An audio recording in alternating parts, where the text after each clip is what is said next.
اللہ کا ایک بندہ تھا، وہ بازار سے گزر رہا تھا، بلکہ اس کی رحمتیں بہانے ڈھونڈتی ہیں. ذرا دیکھیے منظر. تو اس نے دیکھا ایک شرابی ہے، وہ گندی نالی پہ گرا ہوا ہے اور گندے پانی سے اس کا منہ گندا ہو رہا ہے. انسان کے احترام کے ناطے دل میں ترس جاگا اور اس کو وہاں گندی نالی سے اٹھایا اور اس کا منہ دھویا اور گھر کا رستہ دکھایا. خیر شام ہوئی، رات پڑی. جب پچھلا پہر ہوا تو وہ بزرگ جنہوں نے دن کو شرابی کا منہ دھویا تھا تو وہ مسجد میں تہجد پڑھنے کے لیے آئے تو کیا دیکھا کہ وہی شرابی جو دوپہر کو گندی نالی پہ دھت پڑا تھا آج اس بزرگ سے بھی پہلے مصلی پہ کھڑا ہو کے نماز پڑھ رہا ہے. تو بڑی حیرت ہوئی کہ یہ تو وہ دن والا شرابی ہے اور میں نے آج اس کا منہ دھویا تھا، نشے میں دھت پڑا تھا. تو حیرت کا اظہار کیا تو ہاتف سے آواز آئی، میرے بندے تو نے اس کا منہ دھو دیا تھا، میں نے اس کا دل دھو دیا ہے. تو جب بندہ اللہ کے حضور توبہ کرتا ہے، اس کے حضور معافی مانگتا ہے تو پھر وہ کتنا عطا کرتا ہے. اور بندے کے گناہوں کو معاف ہی نہیں کرتا بلکہ اس کے گناہوں کو نیکیوں میں بدل کے رکھ دیتا ہے. یہ بندے پر اللہ کی کرم نوازیوں کے برستے رنگ ہیں. التائب من الذنب کمن لا ذنب لہ، گناہ سے توبہ کرنے والا ایسا ہوتا ہے جیسے اس نے گناہ کیا ہوا ہی نہیں. حدیث پاک میں آتا ہے کہ قیامت کے دن ایک شخص اپنا نامہ اعمال کھولے گا اور اسے فرمایا جائے گا کہ اپنے نامہ اعمال کو پڑھو. تو وہ نامہ اعمال پڑھنا شروع کرے گا. اب اس نے بڑے بڑے جرم کیے ہوں گے اور چھوٹے چھوٹے گناہ بھی کیے ہوں گے. اب اللہ سے حیا کرتے ہوئے، شرم کرتے ہوئے جو بڑے گناہ ہیں ان کو چھوڑتا جائے گا، صرف نظر کرتا جائے گا اور چھوٹے چھوٹے گناہ پڑھتا جائے گا. جب وہ سارا نامہ اعمال پڑھ چکے گا تو آواز آئے گی، بندے جا، میں تیرے سارے گناہوں کو بدل کے نیکیوں میں تبدیل کر دیا. تو وہ کہے گا، اے اللہ ابھی تو میرے بڑے بڑے گناہ رہتے تھے جو میں نے ابھی پڑھے ہی نہیں. تو جب یہ بات اللہ کے محبوب نے ارشاد فرمائی تو حضور اتنا مسکرائے کہ صحابہ کو حضور کی داڑھیں نظر آنے لگی. پہلے وہ کہہ رہا ہے کہ چھوٹے چھوٹے گناہ پڑھتے اور بڑے چھوڑتا چلا جاتا ہے، اور جب یہ اسے پتا چلا کہ ان گناہوں کو بدل کے نیکیوں میں تبدیل کر دیا جائے گا تو وہ کہتا ہے ابھی تو بڑے بڑے گناہ میرے رہتے تھے. تو اللہ کی یہ کرم نوازیوں کے رنگ ہے کہ وہ گناہوں کو بدل کے نیکیوں میں تبدیل کر دیتا ہے. اور بندہ جتنا بڑا گناہ گار تھا جب سچے دل سے اس کے حضور توبہ کرنے کے لیے حاضر ہوتا ہے تو پھر اتنا ہی بڑا نیکوکار بن جاتا ہے. سیدنا عمر فاروق رضی اللہ تعالی عنہ کا زمانہ تھا اور آپ جانتے ہیں وہ ہاتھ میں درہ رکھتے تھے اور گلیوں میں گشت کیا کرتے تھے رات کو. دن کو بھی آپ دیکھتے تو ایک شرابی تھا جو ہاتھ میں شراب کی بوتل لیے آ رہا تھا. اچانک گلی کا موڑ کاٹا تو آگے حضرت عمر آ رہے تھے. ایک دم ڈر گیا اور دل ہی دل میں کہا، اے اللہ حضرت عمر کے قہر سے بچا لے، ساری زندگی شراب نہیں پیوں گا. سچی توبہ کر دی اور جلدی سے وہ شراب کی بوتل بغل میں دبا لی. اتنے میں حضرت عمر بھی سر پہ پہنچ گئے اور کڑک کے کہا، گرج کے کہا کہ یہ تیرے پاس کیا ہے؟ تو تھی تو شراب. اب ڈرتے ہوئے اس نے کہا، حضور یہ سرکہ ہے. تو حضرت عمر فرمایا، نکالو. اب وہ تھر تھر کانپ رہے اور بغل سے وہ شراب کی بوتل نکالی. جب نکالا تو وہ شراب نہیں تھی، سرکہ بن چکا تھا. تو جو اللہ شراب کو سرکے میں بدل دینے پہ قادر ہے وہ گناہوں کو نیکیوں میں بدل دیتا ہے. تو یہ ایک صورت دکھائی کہ دیکھو یہ شراب کو سرکے میں تبدیل کر دیا، تمہارے گناہ بھی نیکیوں میں تبدیل کر دیں گے. تم آؤ تو صحیح اس کی چوکھٹ پہ، تم ہاتھ تو پھیلاؤ. حضرت داتا گنج بخش علی حجویری علیہ رحمہ کشف المعجوب کے اندر لکھتے ہیں کہ جو فرمایا گیا کہ جس نے توبہ کی اللہ نے اس کی مغفرت کر دی. تو ایک بزرگ کا قول نقل کیا کہ جس کو اللہ نے بخشنا تھا اللہ نے اس کو توبہ کی توفیق دے دی. اس کو بلایا ہی اسے ہے جس نے مغفرت کرنی تھی. تو توبہ کی توفیق کا نصیب ہو جانا یہ اللہ کی خاص رحمتیں ہیں اور توبہ کرنے والا اللہ کی خاص رحمتیں پاتا ہے. توبہ کرنے والا جب اس کے حضور حاضر ہوتا ہے تو اللہ تعالیٰ اس پہ بہت خوش ہوتا ہے۔ اللہ کے محبوب علیہ السلام نے باقاعدہ ایک مثال سے یہ حقیقت سمجھائی کہ توبہ کرنے والے کے لیے اللہ کی خوشی کا عالم کیا ہوتا ہے، اللہ کیسے خوش ہوتا ہے توبہ کرنے والے پر۔ تو حضور نے ارشاد فرمایا ایک بندہ لمبا سفر کر کے اور صحرا کے اندر ایک لمبے سفر پہ تھا، تو راستے کے اندر اس نے چند لمحوں کے لیے سستانے کے لیے، دوپہر کاٹنے کے لیے ایک درخت کے ساتھ اپنا جانور باندھا اور خود سو گیا۔ اس کا خیال تھا چند لمحوں کے لیے آنکھوں کی نیند نکالوں گا اور آگے بڑھ جاؤں گا، اس لیے اس نے سامان بھی سواری اونٹ کے اوپر جو لدا ہوا سامان تھا، اس میں کھانا تھا، پینا تھا، دیگر ضروریات کی چیزیں تھیں، تو وہ بھی نہیں اتارا، کجاوے پر ہی پڑا رہا کہ چند لمحوں کے لیے میں نے کمر سیدھی کرنی اور آگے چلے جانا ہے۔ تو تھوڑی دیر کے بعد اس کی آنکھ کھلی تو کیا دیکھتا ہے کہ اونٹ ماں ساز و سامان کے غائب ہے۔ تو صحرا میں اونٹ کا گم جانا زندگی گم جانے کے مترادف ہے۔ تا حد نظر نہ کوئی آبادی، نہ کوئی انسانی وجود، تو پھر زندگی نہیں موت کے منہ میں اپنے آپ کو دھکیل لینا ہے جنگل میں، اگر آپ کے پاس کچھ باقی نہیں بچتا ہے۔ تو اس نے دیکھا کہ سواری غائب ہے، سواری غائب ہے تو اس کے اوپر جو سامان تھا وہ بھی غائب ہے، تو وہ دائیں بائیں بھاگا دوڑا اس خیال سے کہ میں جو ہے وہ اپنی سواری کو تلاش کر لوں، لیکن سواری نہیں مل پائی۔ تو پھر وہ دوبارہ آیا اور اسی جگہ بیٹھ گیا، اب موت کا انتظار کرنے لگا۔ چونکہ صحرا میں سواری گم گئی اور میلوں تک انسانی آبادی ہی نہیں ہے، تو وہیں پیاس سے ہلکان ہوا، بے چین ہوا، وہاں درخت کے ساتھ ٹیک لگا کے موت کا منتظر ہو کے بیٹھ جاتا ہے، اور یوں بیٹھے بیٹھے اس کی آنکھ لگ جاتی ہے۔ اچانک اس کی آنکھ کھلتی ہے تو کیا دیکھتا ہے کہ اونٹ ماں ساز و سامان کے پاس کھڑا ہے۔ تو اونٹ کا ملنا زندگی مل جانا تھا، تو وہ اتنا خوش ہوا کہ خوشی سے اس کی زبان بل کھا گئی۔ وہ کیا کسی نے کہا نا کہ جب بھی تیری قربت کے امکان نظر آئے ہم اتنے خوش ہوئے کہ پریشان نظر آئے۔ تو کہنا تو یہ تھا کہ اے اللہ تو میرا رب اور میں تیرا بندہ، لیکن وہ خوشیوں کے ہجوم میں درک گیا اور کیا کہتا ہے، اللہم انت عبدی وانا ربک، اے اللہ تو میرا رب، تو میرا بندہ اور میں تیرا رب۔ تو اس قدر وہ خوشیوں میں درک گیا کہ اس کو اپنی زبان پہ قابو اور کنٹرول نہ رہا۔ کسی کے آنے سے ایسے ہوش اڑے ساقی کے، شراب سیخ پہ ڈالی اور بوتل میں کباب۔ تو کہتا ہے اللہم انت عبدی وانا ربک، تو میرا بندہ اور میں تیرا رب۔ تو یہ اس کی زبان قابو میں نہ رہی اور وہ بل کھا گیا، خوشیوں کا ہجوم ایسا ہوا۔ تو اللہ کے محبوب نے یہ مثال بیان کرنے کے بعد ارشاد کیا، مجھے بتاؤ اس بندے کو کتنی خوشی ہوئی کہ زبان پہ قابو نہیں، جذبات پہ کنٹرول نہیں، کہنا کچھ ہے بول کچھ رہا ہے۔ تو صحابہ نے عرض کی حضور بہت خوشی ہے۔ تو فرمایا جس طرح یہ بندہ اونٹ کے ملنے پر واپس آنے پہ خوش ہوا، حتیٰ کہ خوشیوں کے ہجوم میں اس کی زبان بھی قابو میں نہیں رہی، یہ بتا رہا ہے خوشیوں کے وفور کا عالم اور مسرتوں اور جو ہے وہ خوشیوں کی کثرت کا عالم بتا رہا ہے۔ تو فرمایا یہ بڑا خوش ہوا جب کوئی بندہ پلٹ کے مالک کی دہلیز پہ آتا ہے، اللہ اس سے بھی زیادہ خوش ہوتا ہے کہ میرا بندہ میری چوکھٹ پہ آ گیا۔ تو پھر اللہ یہ نہیں دیکھتا کہ اس کے گناہ کتنے ہیں، سمندر کی جھاگ کے برابر بھی گناہ ہو تو معاف کر دیے جاتے ہیں، اس لیے کہ میرا بندہ پلٹ کے میری چوکھٹ پہ آیا ہے۔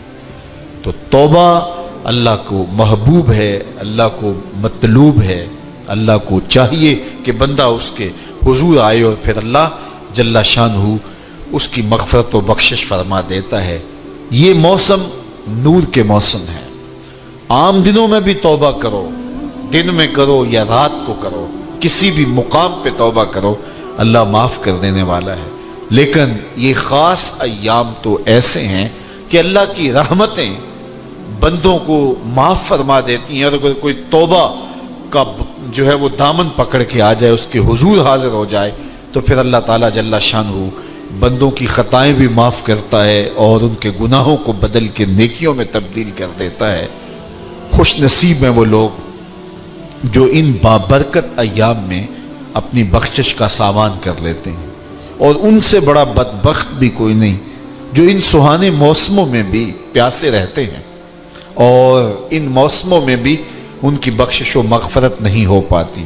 رت سہانی ہو، موسم اچھا ہو، تو مجھے بتاؤ کہ جو اس موسم میں بھی اپنے آپ کو محروم رکھے تو اس سے بڑی بد نصیبی کیا ہوگی۔ اللہ کے محبوب علیہ السلام نے منبر کی تینوں سیڑھیوں پہ قدم رکھتے ہوئے آمین آمین پکارا، تو حضور علیہ السلام سے عرض کیا گیا یا رسول اللہ صلی اللہ علیہ وسلم، ہر سیڑھی پہ قدم رکھتے ہوئے آپ نے آمین کہا، تو آپ نے کس بات پہ آمین کہا؟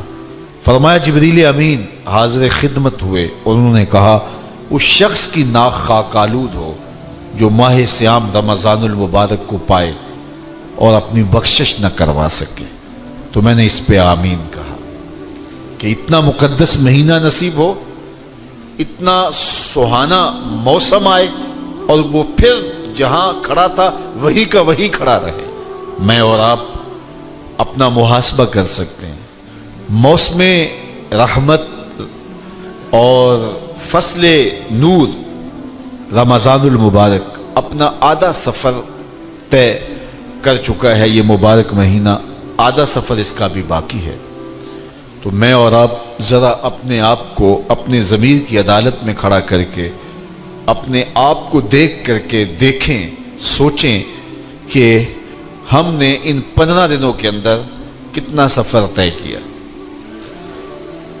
29-30 شعبان کو ہم جہاں کھڑے تھے، کیا ہم آج بھی وہیں کھڑے ہیں یا ہمارا کچھ سفر بہتری کا ہوا ہے؟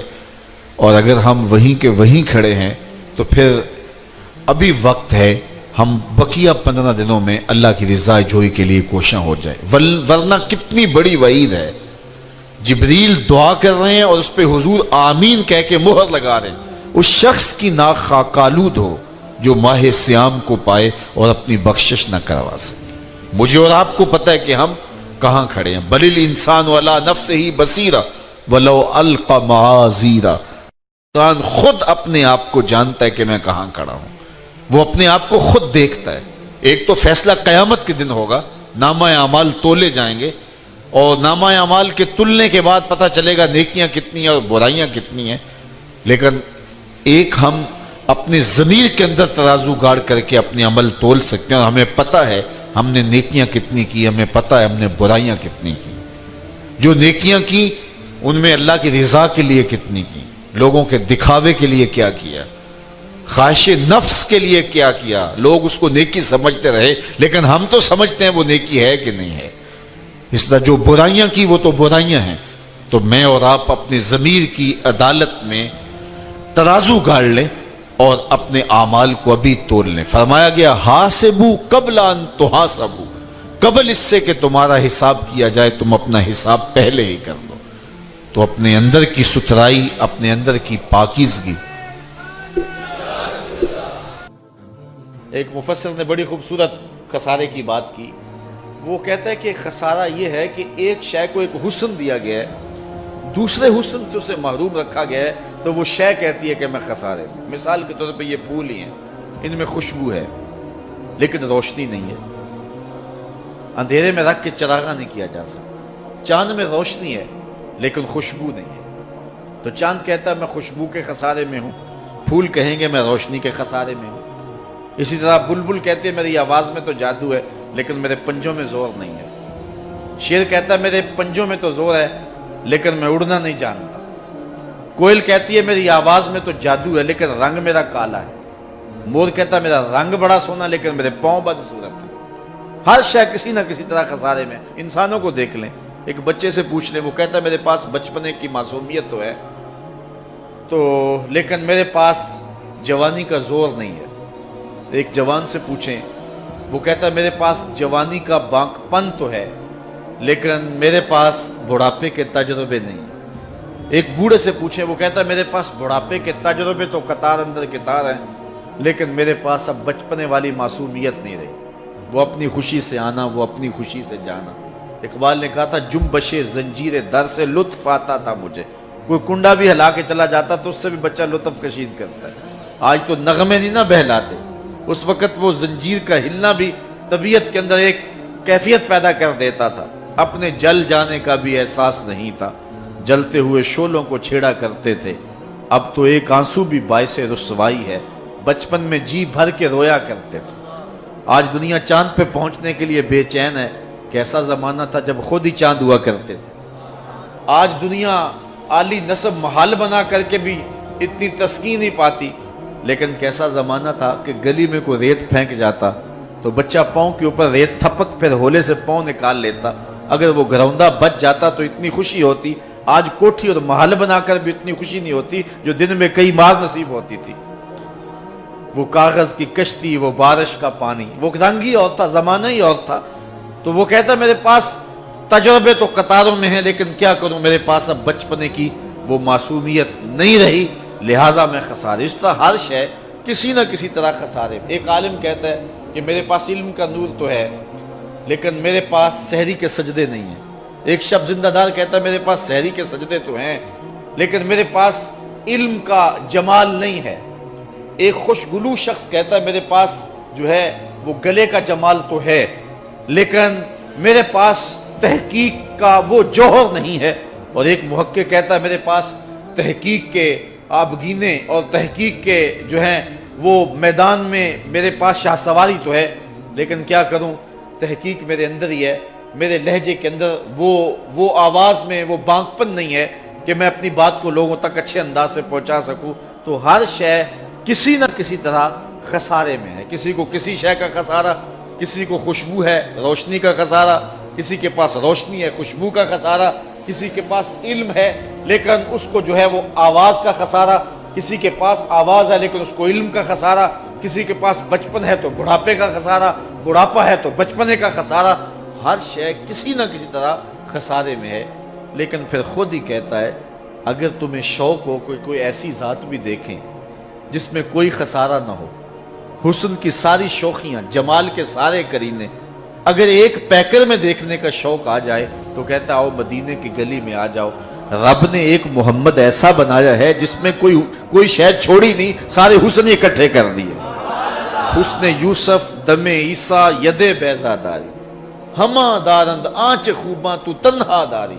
تم نے پھوٹتے ہوئے جھرنوں کا حسن دیکھا ہوگا، تم نے بہتی ہوئی ندیوں کا جمال کشید کیا ہوگا، تم نے پربتوں پر اگے ہوئے جو ہے وہ درختوں کا لطف اٹھایا ہوگا، تم نے ساون کے موسموں میں سرمئی بادلوں کا مزہ لیا ہوگا، برستی برکھا کا لطف بھی اٹھایا ہوگا، تم نے جو ہے وہ مرغزاروں، لالا زاروں، کوساروں، جوئے باروں کا لطف بھی اٹھایا ہوگا۔ لیکن یہ سارے حسن ایک پیکر میں دیکھنے کا شوق ہو تو اللہ تعالیٰ فرماتا ہے میں نے اس کے لیے ایک ہی ذات بنا دی۔ حسن کائنات کو اگر اکٹھا کیا جائے تو مجموعے کا نام محمد عربی صلی اللہ علیہ وسلم۔ تو ہر شے خسارے میں ہے الا الذین آمنوا وعملوا الصالحات وتواصوا بالحق وتواصوا بالصبر۔ اب ہر خسارے میں، خسارے سے بچے گا کون؟ جس کے پاس چار دولتیں، الا الذین آمنوا وعملوا الصالحات وتواصوا بالحق وتواصوا بالصبر۔ پہلی چیز ایمان ہے جس کے پاس، کیونکہ ایمان سب سے بڑی متاع ہے۔ ایک شخص کے پاس دنیا کی ہر دولت موجود ہے، ہر آسودگی موجود ہے، جو خواہش کرتا ہے پوری ہوتی ہے، لیکن اس کے پاس دولت نہیں ہے، وہ کوڑی کا شخص نہیں ہے۔ ایک شخص کے پاس جھونپڑی ہے، رہنے کے لیے مکان بھی نہیں ہے، لیکن اس کی حالت یہ ہے کہ سینہ ایمان سے جگمگا رہا ہے، تو وہ خوش نصیب ہے زمانے کا۔ سب سے بڑی دولت اس دنیا پہ کمایا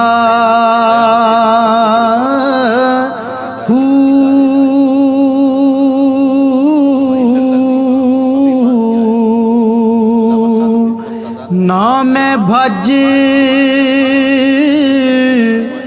مسیتی وڑیا